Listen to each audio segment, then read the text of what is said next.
Assalamualaikum warahmatullahi wabarakatuh. Perkenalkan, nama saya Risa Popita, NIM 2012130013, kelas KD5A. Baiklah, di video kali ini saya akan menjelaskan materi tentang anggaran produksi dan juga anggaran penjualan. Anggaran produksi. Anggaran produksi adalah rencana perusahaan untuk menghasilkan produk perusahaan dalam jumlah yang sesuai dengan kebutuhan penjualan dengan mempertimbangkan jumlah persediaan pada awal dan akhir periode tertentu. Langsung ke contoh soal. PT Ripki Group merencanakan penjualan alat-alat komputer pada tahun 2020 dengan pola berikut ini. Mouse sebanyak 450 pieces atau buah, kemudian ada flash disk sebanyak 400, ada keyboard 255, ada speaker 750, dengan persediaan awal 8.000 dan persediaan akhir 2.500. Di sini salah tulis ya, maaf. Susunlah anggaran produksi dari perencanaan penjualan di atas. Penyelesaian. Di sini dapat kita lihat penjualan seperti yang di atas. Jumlah penjualan sebanyak 1.855 buah. Itu hasil jumlah dari mouse, flash disk, keyboard dan juga speaker. Persediaan akhir di sini dapat kita lihat yaitu sebanyak 3.500. Jumlah yang tersedia yaitu hasil penjumlahan dari persediaan akhir dan juga penjualan yaitu sebanyak 5.355. Dan persediaan awal di sini 2.500. Oh iya, maaf salah. Yaitu persediaan awal sebanyak 2.500, persediaan akhir yaitu sebanyak 3.500. Di sini 8.000, maaf saya salah tulis. Kemudian tingkat produksi sebanyak 2.855 yaitu tingkat produksi dihasilkan dari jumlah yang tersedia dikurang dengan persediaan awal yaitu 5.355 dikurang 2.500 dapatlah 2.855. Begitu juga dengan jumlah yang tersedia yaitu penjualan ditambah persediaan akhir. Oke, lanjut. Anggaran penjualan. Anggaran penjualan adalah anggaran yang merencanakan penjualan perusahaan untuk periode yang akan datang. Anggaran penjualan digunakan sebagai salah satu alat bantu perusahaan dalam perencanaan dan pengendalian kegiatan penjualan perusahaan dalam rangka pencapaian laba rugi optimal yang diinginkan. Dapat kalian ketahui bahwa metode-metode yang dapat kita gunakan dalam menentukan anggaran penjualan yaitu ada 4. 1. Metode rata-rata bergerak atau biasa disebut moving average. 2. Metode trend moment. 3. Metode regresi. Dan yang terakhir ada metode analisis industri. Baiklah, kita langsung saja ke contoh. Untuk teman-teman jangan lupa untuk menyimak ya. Contohnya di sini, perusahaan Ripki Group di Palembang yang menjual motor listrik ingin membuat forecast penjualan untuk 4 tahun mendatang. Data penjualan tahun-tahun sebelumnya adalah sebagai berikut. Dapat kita lihat di sini 2017 penjualan sebanyak 125, 2018 di sini penjualan meningkat menjadi 140. Di 2019 juga penjualan meningkat dari tahun sebelumnya menjadi 175. Di tahun 2020 penjualan menurun menjadi 150 dan di 2021 juga menurun menjadi 1.130. Oke, lanjut.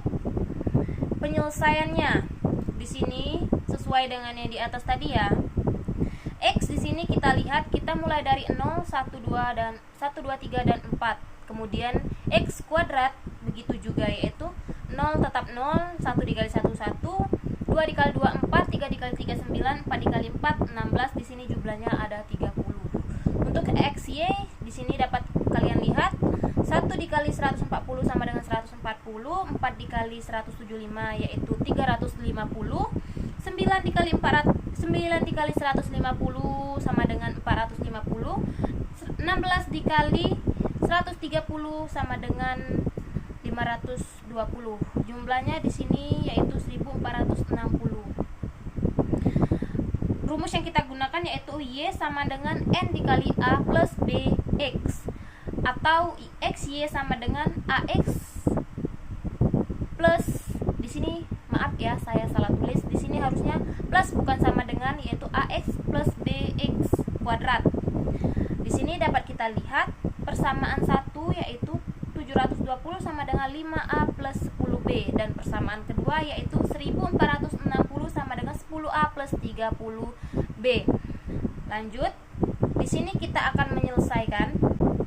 Penyelesaiannya yaitu dengan menggunakan metode eliminasi. Apakah teman-teman sebelumnya pernah mendengar eliminasi? Ya, benar. Eliminasi yaitu metode menghilangkan. Di sini kita akan menghilangkan A. Karena di sini A-nya tidak sama, jadi kita harus samakan dulu, yaitu dengan cara mengalihkan dua persamaan satu. Jadi 720 dikali 2 sama dengan 1440, 5A dikali 2 yaitu 10A, dan 10B dikali 2 yaitu 20B. Untuk persamaan duanya tetap tidak dikali. Di sini karena kita ingin mengeliminasi, jadi kita mengurangi. Jadi 1440 dikurang 1460 yaitu min 20. 10 dikurang 10A, 10A dikurang 10A yaitu 0, dan 20B dikurang 30 yaitu minus 10B. Jadi min 20 sama dengan min 10B. Dapat kita lihat hasilnya, min 20 sama dengan min 10B, yaitu kita dapat membaginya dengan B sama dengan 20 dibagi 10, dapatlah hasilnya 2. Kemudian kita masuk ke yang kedua. Setelah kita mendapatkan nilai B, kita dapat dengan mudah menyelesaikan yang berikutnya, yaitu kita melakukan substitusi. Kita melakukan substitusi pada persamaan ke-1, yaitu 720 sama dengan 5A ditambah 10B. 720 sama dengan 5A ditambah 10. Karena B sudah kita temukan, jadi kita masukkan nilai B. 10 dikali 2 yaitu 20. Jadi 720 sama dengan 5A plus 20. Jadi 20 yang di belakang kita pindahkan menjadi minus. Jadi 720 dikurang 20 sama dengan 700. 5A nya tetap. Jadi A sama dengan 700 dibagi 5, dapatlah hasilnya 140. Maka persamaan trennya yaitu Y sama dengan A plus BX. Dapat kita lihat di sini Y sama dengan 140 plus 2X.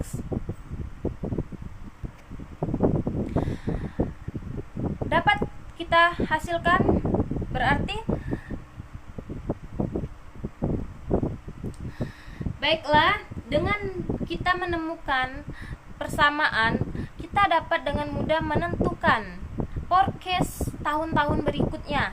Di sini karena kita hanya memerlukan 4 tahun mendatang, jadi dapat kita lihat di dalam tabel untuk tahun 2022 kita dengan menggunakan metode Y sama dengan 140 ditambah 2X. X karena kita meneruskan yang sebelumnya, berarti X termasuk 5.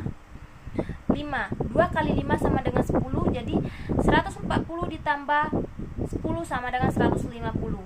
Begitu juga untuk tahun 2023, Y sama dengan 140 ditambah 2X. Karena setelah 5 pastinya angka 6. Jadi 2 dikali 6 sama dengan 12, 140 ditambah 12 sama dengan 152. Begitu juga perhitungan-perhitungan untuk tahun berikutnya. Oke, mungkin itu saja yang dapat saya sampaikan untuk metode anggaran produksi dan juga anggaran penjualan. Mohon maaf bila ada yang kata yang salah dan kurang tepat. Wassalamualaikum warahmatullahi wabarakatuh. Semoga ilmu yang saya sampaikan bermanfaat.